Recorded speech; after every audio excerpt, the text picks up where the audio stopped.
হঠাৎ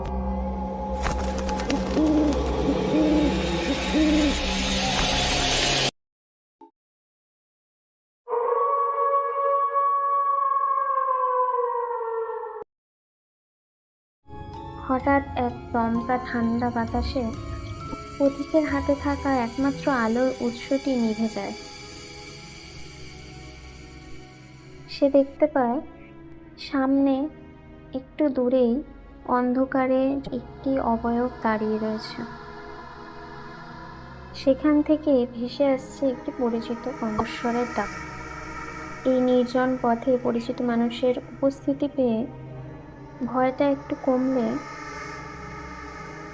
পথিক এগিয়ে যায় সেই ছায়ামূর্তির দিকে। ছায়ামূর্তির কাছে যেতেই পথিক দেখতে পায় আবছাওয়া অন্ধকারের মধ্যে দাঁড়িয়ে রয়েছে লম্বা, রোগা এবং অস্বাভাবিকভাবে বাঁকা এক ছায়ামূর্তি, যার গায়ের রং ভেজা মাটির মতো কালচে, আর তার অবয়বটিকে ঘিরে রয়েছে এক আবছা ধূসর আবরণ। সবথেকে ভয়ঙ্কর সেটি হলো সেই ছায়ামূর্তির মুখমণ্ডলে নেই কোনো চোখ, নাক বা মুখের অস্তিত্ব। সেখানে রয়েছে শুধু অন্ধকারে পরিপূর্ণ গহ্বর। সেই ছায়ামূর্তির চোখের দিকে তাকাতেই পথচারী বশীভূত হয়ে পড়ে।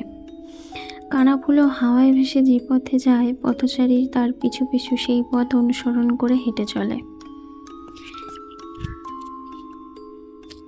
রাত শেষে ভোর হওয়ার সময় যদি কোনো কারণে পথচারীর ঘোর কাটে এবং সে বুঝতে পারে যে সারা রাত সে একই পথে বারবার ঘুরেছে, তখন হয় ভয় ও ক্লান্তিতে পথচারী সেখানেই অজ্ঞান হয়ে পড়ে থাকে, আর না হয় পরে তার মৃতদেহ খুঁজে পাওয়া যায় পথের শেষের কোনো ডোবা বা জলাশয়ে।